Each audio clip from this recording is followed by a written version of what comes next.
shall see thy virtue witnessed everywhere. Run, run, O land, O carve on every tree the fair, the chaste and unexpressive she.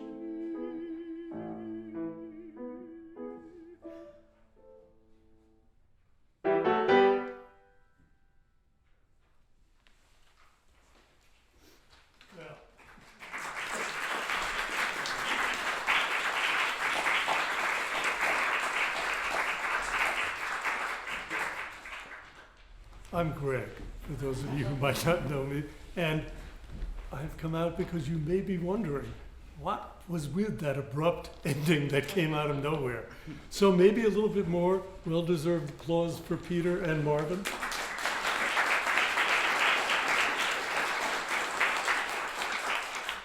Thank you so much. So let me explain about the abrupt ending, but before that, just welcome. I am so glad to see you all here for my reemergence as a composer. What does that mean? For those of you who may not know, some do, I have a graduate degree in composition. After I got it, I was a very active composer. I wrote 4 operas, among other things. And then I became a music critic, and I sort of hung composing up, except for occasional emergences. And then I became supposed expert on the future of classical music, which is what I work on now. But all the time I longed to be a composer, so here I am, back. Now, as for the abrupt ending, this is a setting of part of Shakespeare's As You Like It, which I'm turning into an opera. We have there a very, very lovesick young man who used to be at home in a court ruled by a very fine duke. Very fine duke is overthrown, replaced by an evil duke.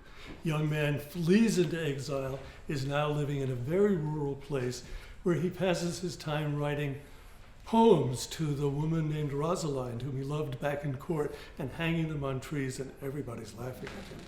So I wrote this opera to be staged the way Shakespeare staged his plays, which is to say between one scene and another, you do not have a big change of scenery.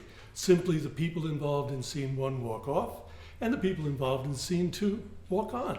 And that's what was going to happen here. Orlando sings his tenor aria, he walks off, and suddenly, as the new music begins, the abrupt ending here, 2 new people walk on. One's from the court, one's from the country. They're arguing about which way of life is better. And I certainly hope to see this opera produced someday so I can see how all of that works. But now, let me introduce the next piece. It's a song for soprano and piano set to a poem by the German poet Rainer Maria Rilke. It was written for my wife, Anne Midget. She lived in Germany for many years. She had read Rilke in German. I had never read him at all.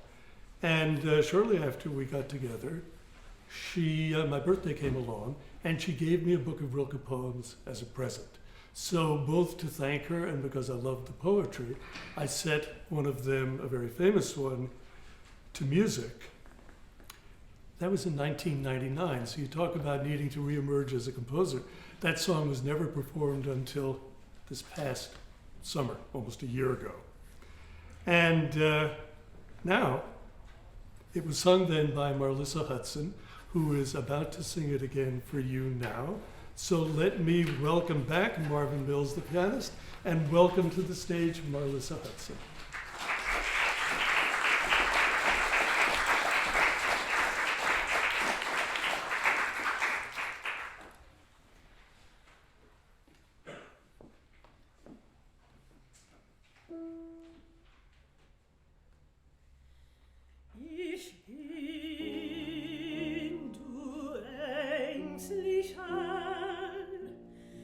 Hörst du mich nicht?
So now, the next two pieces on the program are going to be performed without a break between them.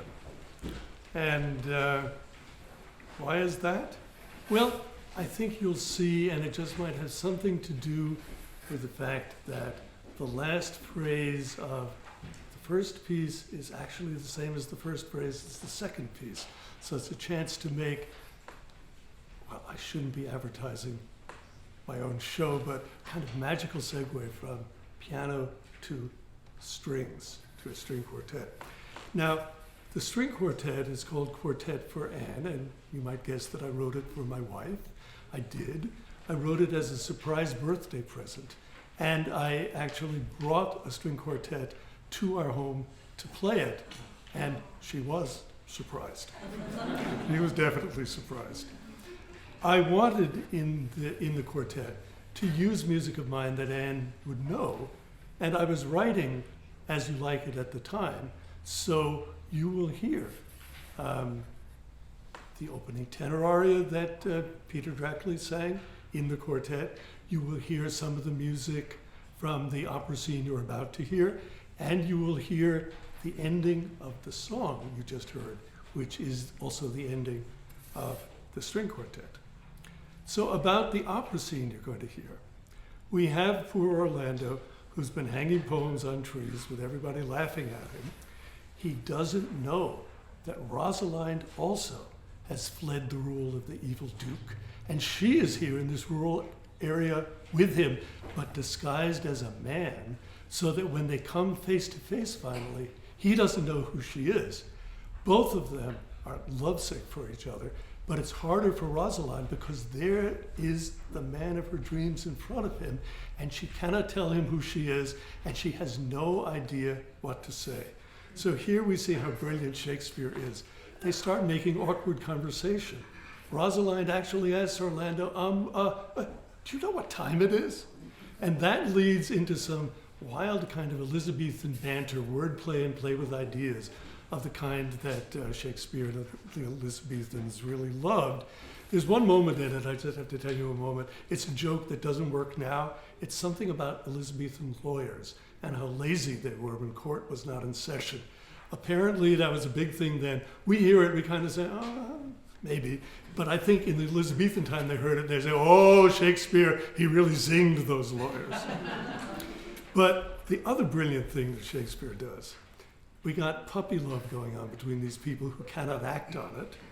And he figures out a way for Rosalind to make it so they're going to act like lovers to each other without actually being able to be that. So that when they go off together at the end, I honestly don't know myself whether I should laugh or cry or just give them both a big, big sympathetic hug. So, enough about that. I want to welcome back Marlissa and Peter Drackley and Marvin Mills, who will do the opera scene. Oh,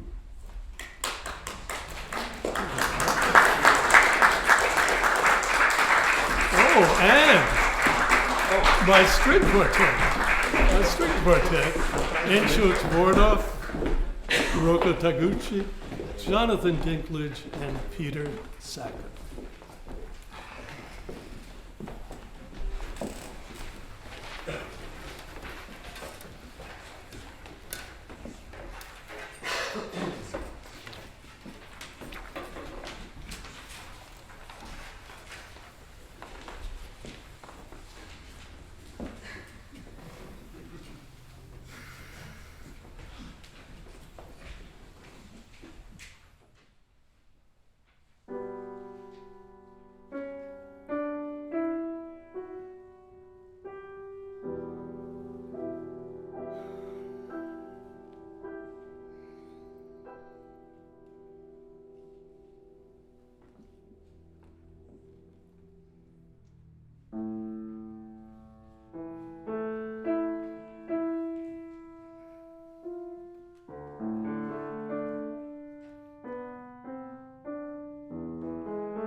should you?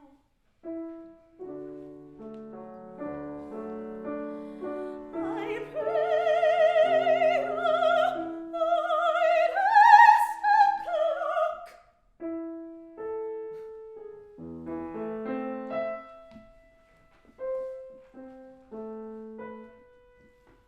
You should ask me what time o' day. There's no clock in the forest. Then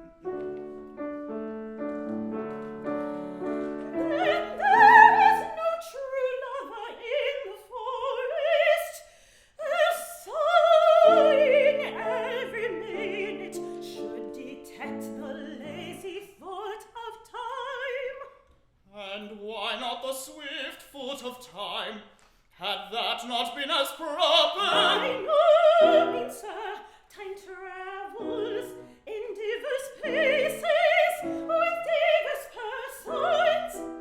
I'll tell you who time ambles withal, who time trots withal, who time gallops withal, who he stands still withal. I pray thee, who doth he trot withal?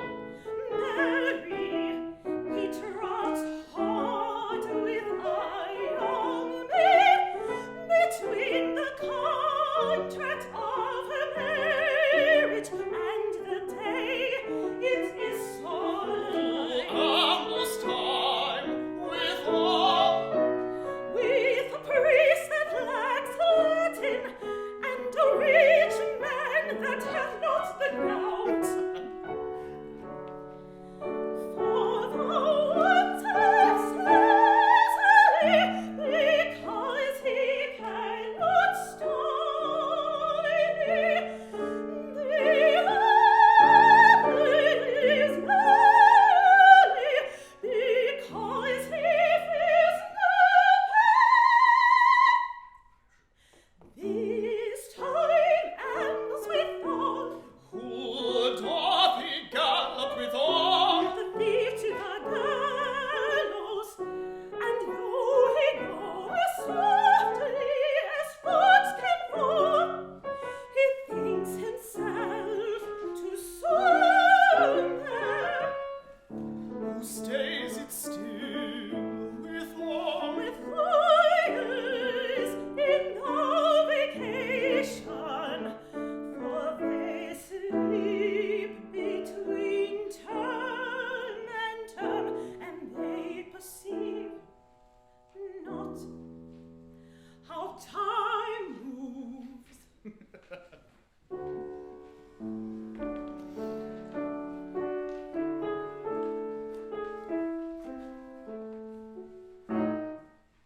What were you, pretty youth? With this shepherdess, my sister, Are you native of this place? as the collie you sit well where it is Your kept. accent is finer than you could purchase in so removed I a have dwelling. told so of many, but indeed an uncle of mine taught me to speak woman courtship too well, for he fell in love.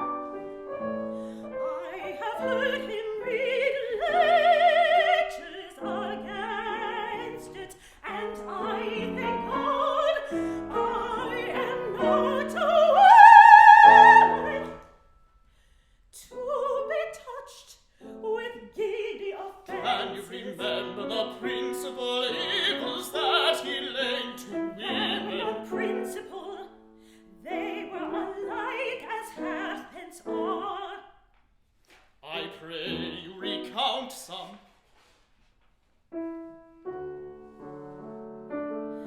There is a man haunts the forest that abuses our young plants with carving rosaline upon their backs.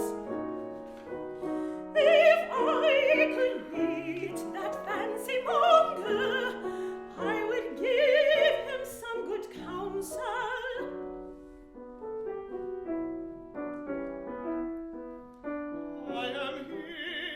that is so love-shaped. There were none of my uncle's marks upon you.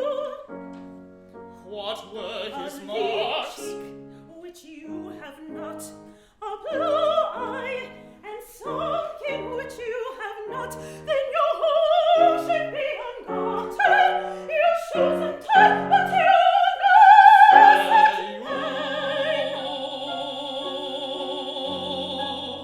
I would I could make thee believe I love.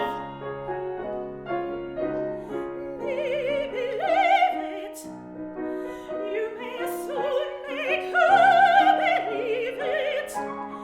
Which she is apt to do, then confess that she does.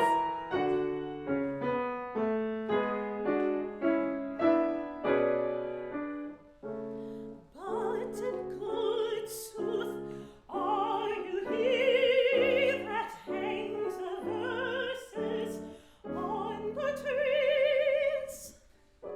I swear to thee, oath, I am he, that unfortunate he. Love is a madness, and deserves a whip, as madmen do in time process, curing it by counsel. Did you ever cure any son? Yes, one. And in this manner, he was to imagine me his love, and woo me, at which time would I grieve, be changeable, proud, fantastical, full of tears, full of smiles, naive for him, no spite at him. And thus I killed him. I would not be cured, youth. I would cure you if you would call me Rosaline and do me. Now by the faith of my love, I will tell me well with all my heart, good youth. You must come.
Okay. So now for something completely different. Completely different. You know, you may have noticed that the music you have heard so far is very old-fashioned, if you like. It's got melodies, it's got sonorous major and minor chords. It's the way music used to sound before all that horrible stuff happened in the 20th century, except I don't feel that way at all. I happen to love what happened in the 20th century, and I want to make a few points about writing in that style. In a way, it really relates to what I'm best known for these days, which is my work on the future of classical music. I believe that the rules that classical music has shouldn't really apply anymore. And one of the rules for composers is that you had to use all the developments of the 20th century: dissonant harmony, irregular rhythms, asymmetrical forms. I think that rule should go the way of the rule of can't applaud between movements. People should write what they like, especially because I love something that Schoenberg said, right? Schoenberg, the great atonal 12-tone composer. He said, artists produce art the way an apple tree produces apples. In other words, you create the art that grows inside you. It's what you do. It's the only art you can make. So that's one of the ways I want to write. But it happens not to be the only way I write, as you're about to hear. Though I want to add this one thing, that even my older sounding music is not actually as old-fashioned as it sounds. I really was forged as a composer in the crucible of all the fabulous, innovative, avant-garde 20th century developments, and they are always there underneath the surface. And I will just ask you to bear with me while I give you one small example. that opening piece that Peter Drackley sang so beautifully, tenor aria, the accompaniment begins in groups of 3 beats. Ba, ba, ba, ba, ba, ba, 1, 2, 2, 3. And then when the voice comes in, it's in groups of 4 beats. Ba, ba, ba, ba, 1, 2, 3, 4.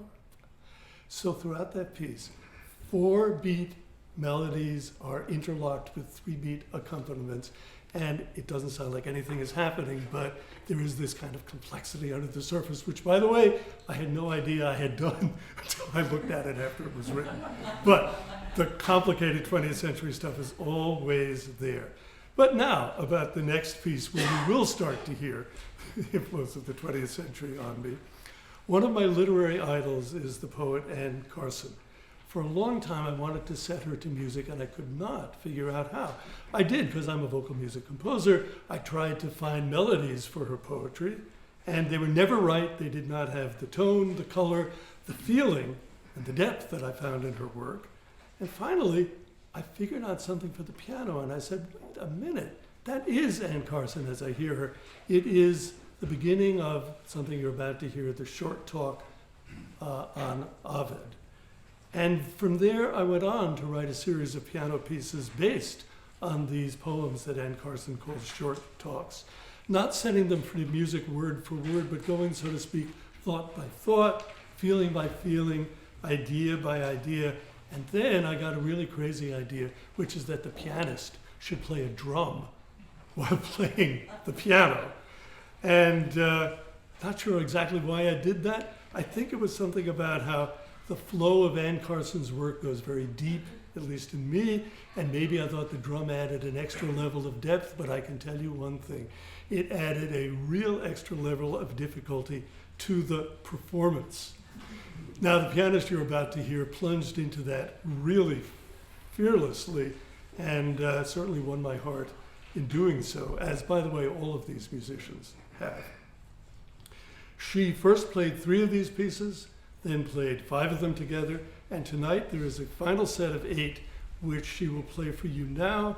Please welcome Jenny Lin.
curious experience listening to that.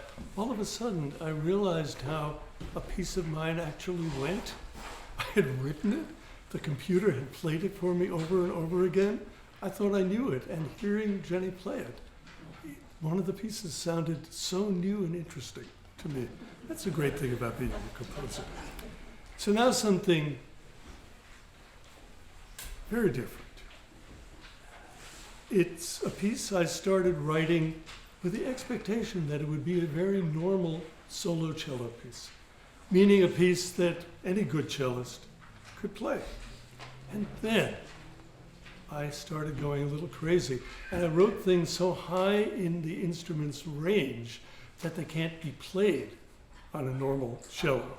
Turns out to be playable, however, on an electric cello, which has 5 strings. Now, a normal cello has 4 strings. The 5th string on the electric cello is higher, which means now the cellist can accommodate the extremely high stuff that I wrote. So that makes the piece performable, but there is an extra benefit that really delighted me. The electric cello has a wonderful sound, and it's kind of like, to me, a light shining in darkness. And that, to me, fits so well with the darkness of what you just heard and the darkness of the piano piece that's going to follow. The piece is called Ground because I was thinking of a ground bass, which is something you find particularly in Baroque music where a bass line repeats over and over again and other stuff happens on top of it. So I thought this piece was going to have a kind of unplayed ground, a ground you never heard, but somehow lay behind everything.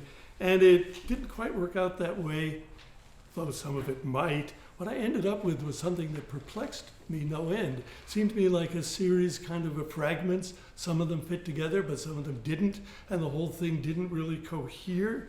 And that really bothered me. I thought I wrote a piece that doesn't work. And then, as I began to hear it played, I suddenly realized that I had been wrong, that I had been following my inner apple tree the whole time, and the piece was meant to be a bunch of fragments that never quite cohered. So, please welcome back Peter Sachon, the cellist from the quartet, for whom I wrote this, and who saved it by playing it on the electric cello.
shifting gears now to the 1940s.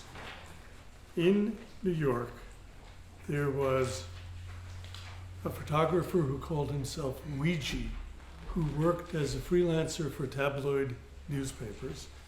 And he took photos often of really dark things, of killings, of car crashes, of what I interpret as love that can't possibly last. His work, as I'm hardly the first to say, is really closely allied to film noir, the kind of films that surged up then, which are full of shadows visually, full of, in the plot, schemes that don't work, full of characters that are doomed, full of hopeless love, full of moral ambiguity.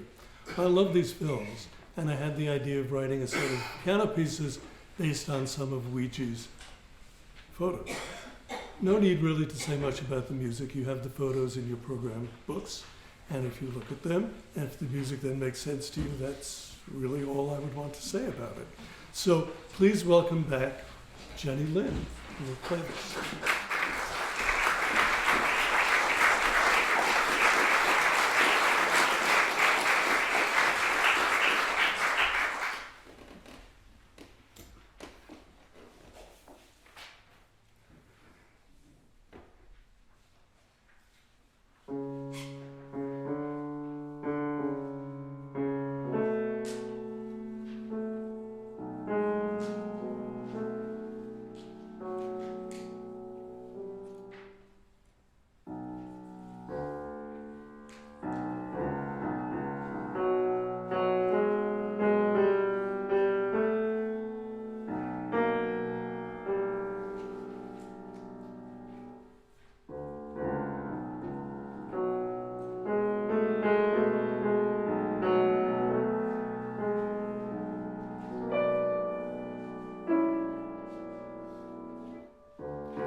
Hello, welcome back.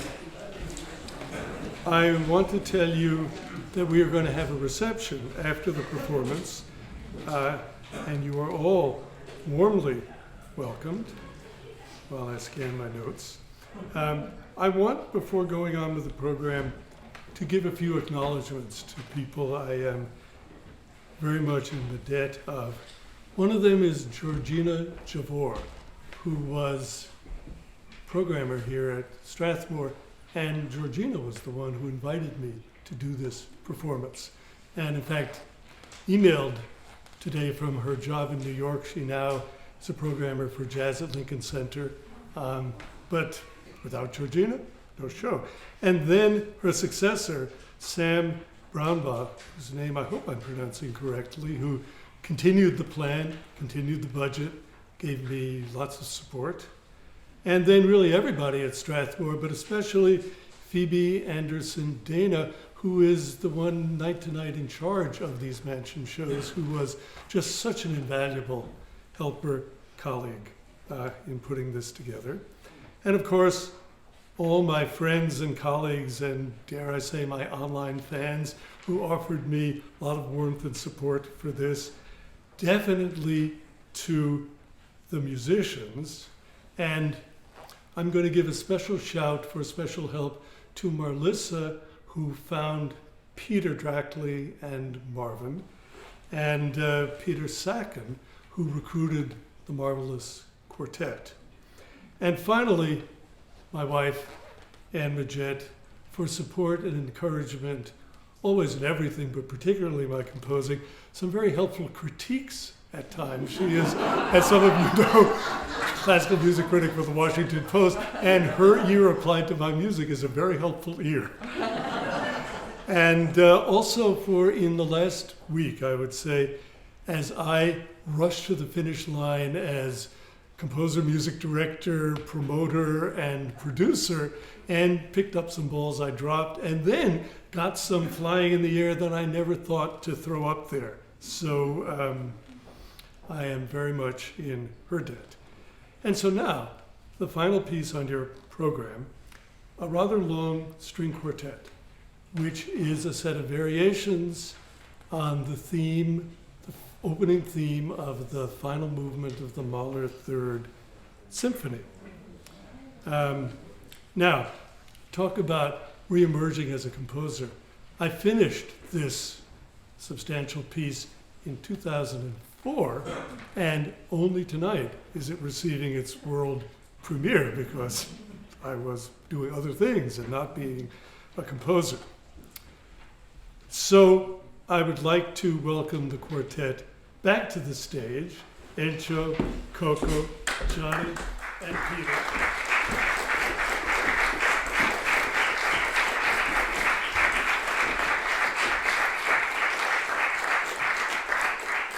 And now, you'll indulge me, I'm going to talk a little bit about the piece, and they will play some musical examples to make maybe some things clearer, more vivid. So I would like to start with the very beginning, the theme. Now, I must say that Mahler gave me a gift, because to be able to start your piece with music that you stole from somebody else, which casts the spell, is really not a bad way to start. So would you play the theme? I'll stop you at some point, because I don't want to give it all away.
gotta give it all away. Anyway, Mahler. Let's hear it from Mahler. But seriously now, I will pat myself on the back for one thing. If any of you happen to know the Mahler Third Symphony from Mahler's orchestra score, the scoring of this is very, very complicated. He divides the orchestra string sections in many parts so that he can, moment to moment, give exactly the kind of color and texture that he wants. And there is no way to do that with a string quartet, to do what he did with only 4 instruments. And yet, I sometimes like to compliment myself that I got some of his variety in there. But it's quite wonderful music to work with. So, a few things about the variations. You have heard a number of musical styles from me tonight, and now you're going to hear a piece in which each successive variation is in a different musical style. A string quartet, an established one, once looked at the piece and said, but this piece is impossible because the musical styles will be so confusing, it'll never hold together. But I kind of think it does, from variation to variation somehow. Secondly, most of the variations are tributes to music, films, literature that I love. And you can see the list in the program in the movement titles, the variation titles, to see what some of those tributes are. Now, third point, some of the variations work the way variations work in classical music. That is, you either hear the theme, or if you don't hear parts of the theme, you hear the underlying harmony all the time. So some variations here work like that. Would you play at least the beginning of variation 2?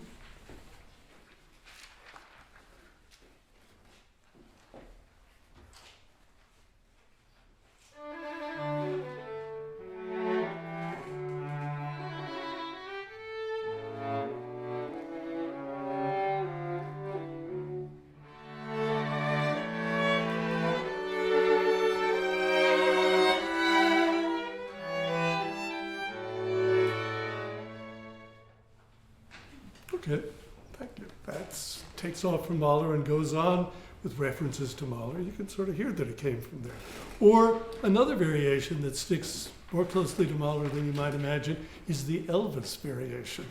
So my idea, as somebody who grew up with 50s rock and roll, was to write a kind of 50s rock and roll ballad with a definite rock and roll backbeat, and to use Mahler's chord progression, which means that as a whole, it can't possibly be an Elvis song, because Elvis songs don't have chords that work like that. But I wanted every moment to be something that maybe Elvis could have sung. So here is some of that, faithfully built on the chords that Mahler wrote. So play some of Elvis.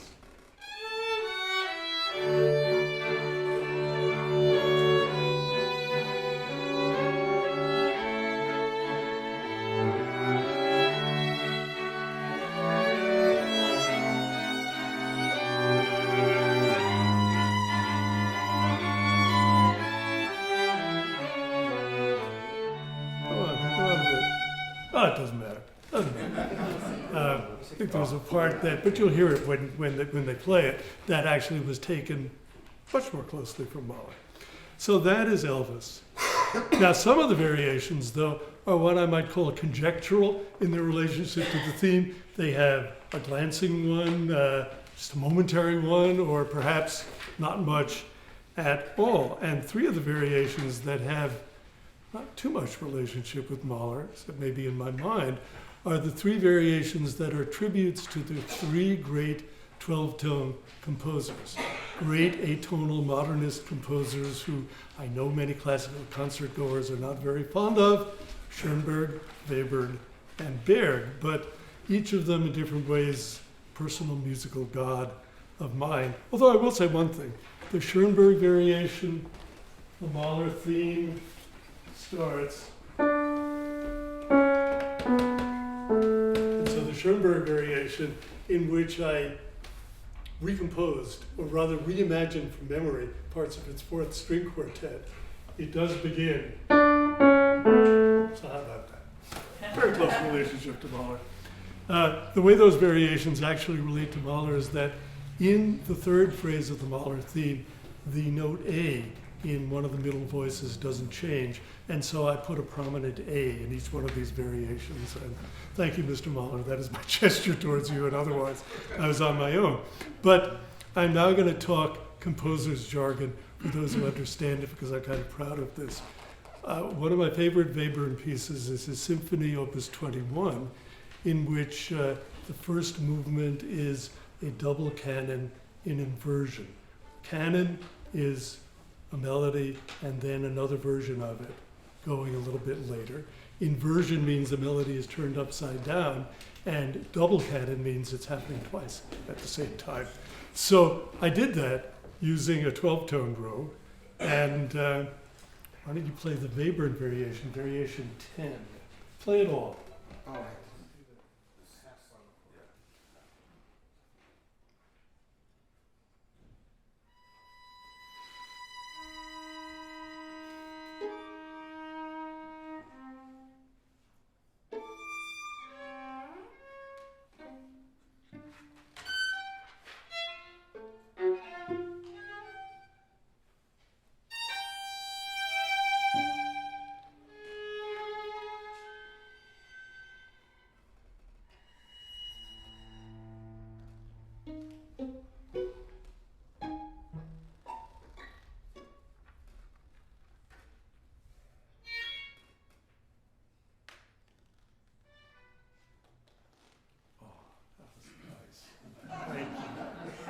And you know what it is? Ba-dum, ba-dum. That's the two canonic voices ending the same way, but one of them upside down. You can almost hear that. So, a few things about the other variations. The Beethoven variation is a game because I quoted one of Beethoven's own sets of variations, something from one of the variations in the second movement of the Opus 111 piano sonata. The Bach variation is a kind of crazy mishmash. It's partly a texture that I kind of got the idea from the Brandenburg Concerti. It's partly a solo cello suite, which sort of intrudes on everything else. And it's partly, at one point, the Mahler theme just starts floating over everything. And I was thinking of the boy choir in the opening chorus of the St. Matthew Passion there.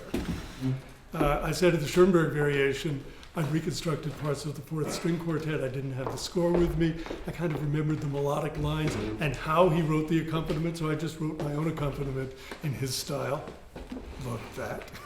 Kind of a game a composer plays with himself. The two film variations, Eric Romer and Michelangelo Antonioni. Antonioni particularly is one of my artistic gods. So you might have thought, because these are very serious filmmakers, that I would write serious music, but in fact, I took a scene from a Romer film called Full Moon in Paris, where his character is having a very, very difficult romantic time. We're at a party, and this cheesy French rock song was playing. So I wrote a cheesy French-style rock song that's a variation on Mahler. And then in Antonioni's film La Notte, another serious moment, there's this outdoor band playing this cheesy thing. So I kind of reproduced my version of that, while Encho has got the kind of stage dialogue from the film in some crazy way that he will play almost as a solo. Okay, so the Sheep on a Hillside variation. I wrote some of this in a house in England, which is part of the way up a hill from a valley, and on the opposite hills, sheep are grazing. And when you see sheep grazing from far away, they are tiny white dots on the hillside, and they basically don't move until a sheepdog comes to herd them, at which point they stampede. So would you all play the sheep, variation 20?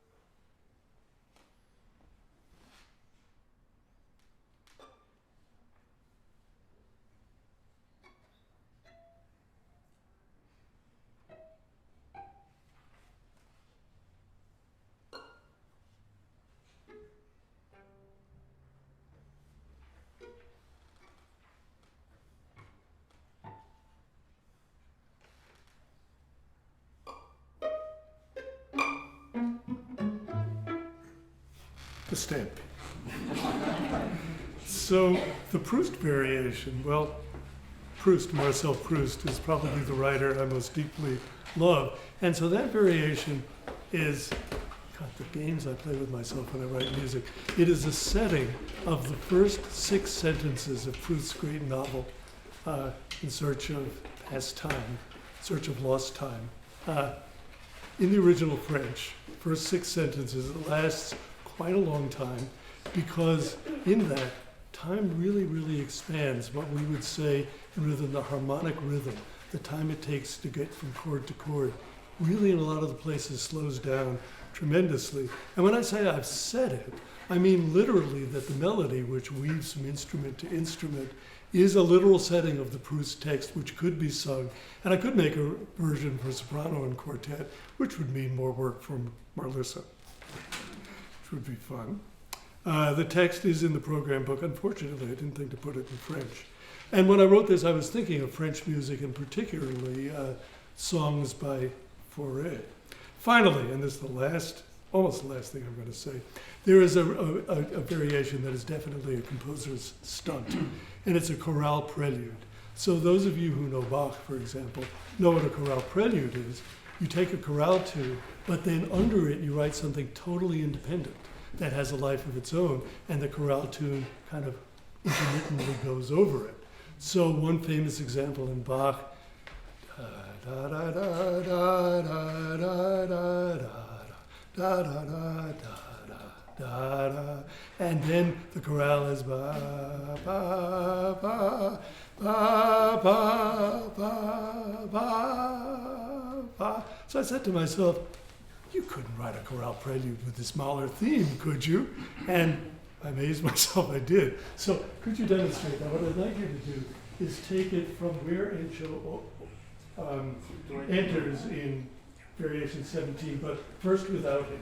So from 282 without the pickup, you can just start there. Okay. Yeah. 2.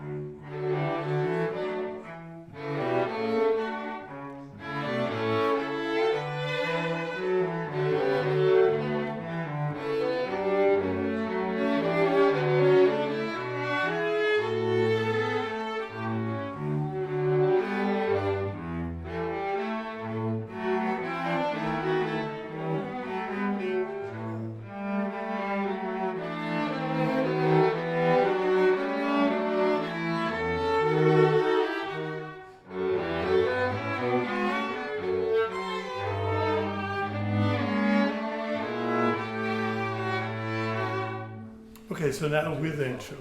Actually, you might as well start at the very beginning of the variation.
Thank you. Thank you for indulging me, quartet. Thank you for all of you. One more thing I want to say about the piece, though. So I had a lot of trouble writing this, especially at first. And I kept getting stuck writing, and you will hear the piece get stuck, falling into silence at moments that might not be the expected ones. And this happens from time to the piece until finally, toward the end, there is a really, really, really, really long silence. Then, you know, there's a climactic variation where I kind of channel Mahler and put my heart on my sleeve and try to write a Mahler piece. But throughout all of this, throughout the musical styles, the tributes, the composer's gains, there's always a question of where is it all going? The final Mahler variation just kind of vanishes in smoke. Where is it going? What's the point? What does it mean? I will say only that the answer only comes in the final chord. So, now, take a breath. You can hear Mahler variations.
To hear applause like that for such a long and difficult piece, I am very touched. Thank you so much, and bravo to the quartet.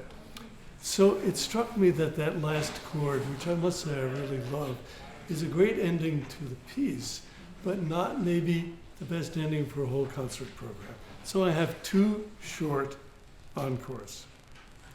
One of them, believe it or not, is a song that I wrote when I was in high school, when I was 14 or 15, which is when I started composing. Actually, I started when I was 9. I wrote an opera, but it's about my cat.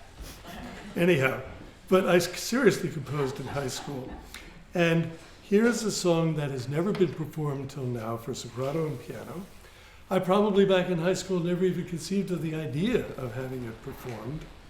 It's the setting of a very famous poem, How Do I Love Thee, Let Me Count the Ways, by Elizabeth Barrett Browning, written for her husband, Robert Browning. It's just the kind of deeply sentimental poem a high school student, at least back in my day, would like, though the thoughts and emotions in it ring very true. If I were writing it now, I might flesh out the piano part a little more, but that really doesn't matter, because I have to say, when I heard it now, I was happy to hear how well I thought it stood up. So now, please welcome back Marlissa and Marvin, who will play this high school song of mine. Play and sing.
As men strive for right.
Well, one more. And I will introduce yet another musical style of mine, pure Broadway. Back in the 1970s, I was asked to write a short opera for lunchtime theater. Text was a play by a playwright named Robert Patrick called The Richest Girl in the World Finds Happiness. He had written it in rhyme for a Christmas party at a major off-Broadway theater. And the opera we made from it, I have to say, had a great success. 20 minutes long, 4 voices and piano, ran for 18 performances, and then they brought it back for 18 more. And it's really crazy. The richest girl lives in a mansion so big that it's got the pyramids, the Taj Mahal, and the Sistine Chapel in it, not to mention every other famous place you've ever heard of, and even the sun and the moon. The handsomest movie star in the world comes to propose marriage, but that's a crisis. The richest girl's maid, Madalena, has just gotten the mail and learned that the richest girl has just been named Miss America. But if she marries the star, she can't be Miss America. So Madalena chases them through all the wonders of the world, trying to stop the wedding, and when she finally finds them, it's too late. The richest girl has already married herself to the star. But no problem, the girl says. At this point, they're on the other side of the international date line, so she can be married there and single back in the U.S. Cue the finale, and that's the part we're going to do for you. There are 4 singers in the opera. I have condensed it down to 2 for this version, The Richest Girl and The Handsomest Star. And so when the girl calls out at one point to Madalena, you just have to imagine that she's there taking orders as usual. So please welcome back Peter Scott Drackley, and he will join Marlissa and Marvin and bring the show to a close. Take it away.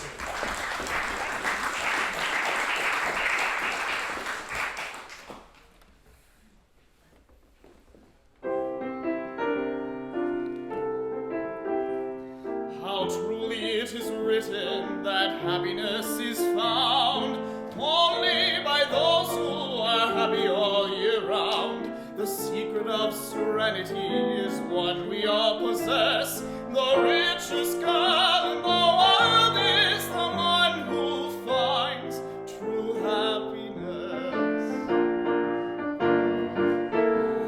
You must have faith in Providence, and 'twill dispel your gloom.